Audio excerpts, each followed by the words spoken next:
In front of me is Redmi A3 Pro, and today I would like to show you how you can switch on and use voice typing. Begin by launching your keyboard, and if microphone icon at the top right corner is not visible, clicking on this gear. Then select voice typing and use gray switcher to activate it.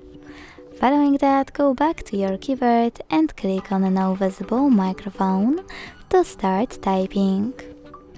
If you want to stop, tap on the same microphone again. Thanks so much for watching. If you enjoyed this video, leave a like, comment and subscribe. Bye!